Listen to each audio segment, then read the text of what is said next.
All right, peace. I was chilling today. I was just doing my thing, but you know what? I got to come out here and I got to weigh in on the coronavirus. You knew it was coming. There's no way I can avoid it. Got to get in here. And I don't mean to talk about the coronavirus the same way, everyone else is. I don't want to get into like the fact that it's spreading and it's going to kill everybody and it's the end of the world. I'm not buying into that hype. The lovely Mrs. Jones has bought into that hype. She's been on the Google. Good news for us, man. She went and got like more toilet paper than I've ever seen and other vital supplies. So we're ready to go here at the Jones crib. But anyway, I want to compare the coronavirus to the opioid epidemic. Coronavirus epidemic versus opioid epidemic. Let's just get right into it. Coronavirus epidemic. One person dies, 44 people get infected, something like that. And what do? We literally have an announcement that it's a public health emergency, and we bring all the money out of these federal agencies. Apparently, federal agencies they have money laying around. Send us all over here, and we get a slush fund going to cover the preparations for the coronavirus. $2 billion plus, I believe. I don't know that for sure. It might even be more than that, but a bunch of freaking money. More money than's ever been spent on the opioid epidemic. 30 days into this thing, there's more available for the coronavirus, okay? Opioid epidemic. 73,000 people will die this year. 92 a day or something like that. So it's like coronavirus is over here. Hey, we got one person dead, 44 infections. Here's $3 billion. Opioid epidemic. All right. 192 dead. Hey, dude, 192 dead. Hey, I just want to let you know, 192 people today died. 73,000 people last year. 19 years. Year over year, it increases. We're celebrating this year, apparently, because it went down by 0.5% or something. Greenville County, it didn't go down, by the way. Can we get any money over here? Here's a nickel. We'll throw you a nickel. And maybe we'll get something pushed through eventually. But I can tell you what we can do. We can have a summit meeting, and we'll have a task force, and we'll create a committee.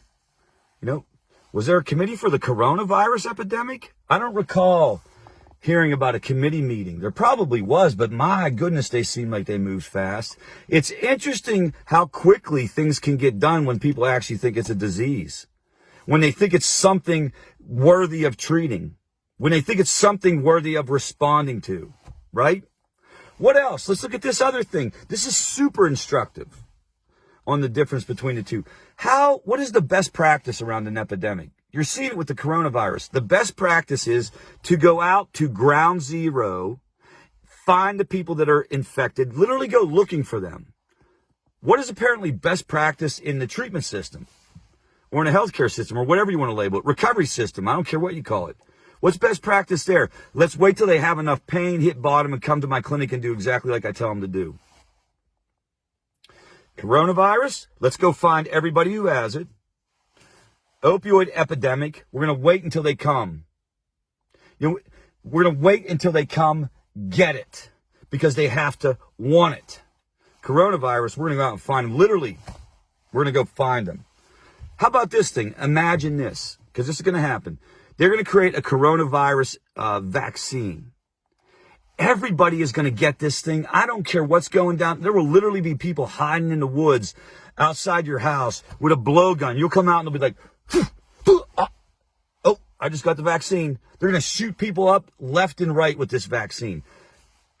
We don't have a vaccine for the opioid epidemic, but we have naloxone and Narcan. And let me tell you, what goes on there? It's like, let's find all the reasons to not give it to people. And then after we do find reasons to get it out there, let's make sure we make it incredibly difficult for them to come get it. Watch what happens with the vaccine. They're going to get it to people, whether people want it or not. People will probably resist, don't get me wrong, but it won't be very many. And there will be a concerted effort. Naloxone, nope, can't get it out there. State Pharmacy Commission said we can't do that. Coronavirus, hell yeah. Just have them drive by Walmart, tell them to put down the window, I'll throw the vaccine in the door. And here's the deal, man. This is all I'm going to say.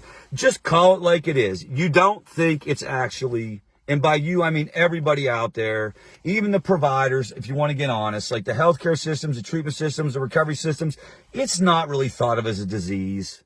That disease thing was labeled, and maybe it's not even a disease. I don't even know. I just can't even stand the whole, like, the absolute, like, fakeness of the way that this is addressed and the way it's talked about. It's insulting, to tell you the truth. I would much rather prefer people look at me and say, nah, man, I think you did it to yourself. And I think those people did it to themselves. And so if they have to die along the way because they won't do what they're told, oh, well, that's just part of the deal, Rich. I would prefer that you had an honest conversation, that you said it like it is.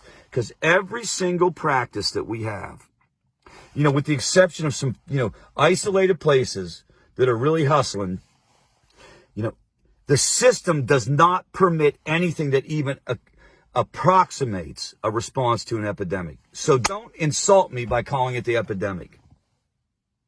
It's just a bunch of junkies dying, isn't it? Isn't it? And some must die so others can live. Heard a professional say that once. Not that long ago either. Leave the field, dude. Get out. Go sell insurance.